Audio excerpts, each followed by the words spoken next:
नमस्कार मित्रांनो, welcome to my another mini vlog and thank you so much guys तुम्ही माझ्या कालच्या व्हिडिओला खूप जास्त प्रेम दिलं. असंच प्रेम देत राहा. आज मला सकाळी लवकर उठून जायचं होतं स्टार बजारला. त्याच्यामुळे मी माझ्यासोबत ही छोटीशी बॉटल घेतली. बिकॉज काय होतं ना, जेव्हा पण माझ्यासोबत बॉटल नसते ना, मला एवढी तहान लागते. त्यामुळे ही क्यूटशी बॉटल ऑल्वेज मी माझ्यासोबत कॅरी करते. त्यानंतर आम्ही स्टार बाजारला गेलो आणि मला तिथे ही फुलं दिसली. ही फक्त ₹21 ची फुलं आहेत गाईज. मला तर आधी ट्रस्टच होत नव्हता.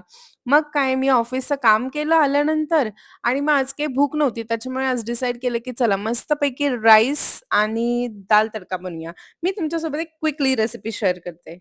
सगळ्यात पहिल्यांदा पातळ कढई घ्यायची. त्याच्यामध्ये मस्तपैकी तेल गरम करायचं. जिरे, मोहरी, कढीपत्ता, अद्रक, लसूण आणि कांदा टाकून त्याला मस्तपैकी परतवून घ्यायचं. त्यानंतर थोडंसं टोमॅटो, बेसिक मसाले जसे की गरम मसाला, त्याच्यानंतर धने पावडर असे मसाले टाकायचे. त्याच्यामध्ये कुकरला लावलेली डाळ टाकायची.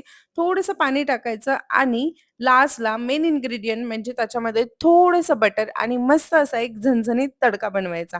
आता तडका कसा बनवायचा मी तुम्हाला सांगते. तडका पॅनमध्ये तेल हीट करायचं किंवा तुम्हाला तूप हवं असेल तर तुम्ही तूप करू शकता. त्याच्यामध्ये जिरा, मोहरी आणि लाल मिरची टाकायची. त्याच्यानंतर त्याला कोथिंबीर टाकायची आणि हा मस्त असा स्मोकी फ्लेवर येतो. मग तुम्ही कधी ट्राय करताय?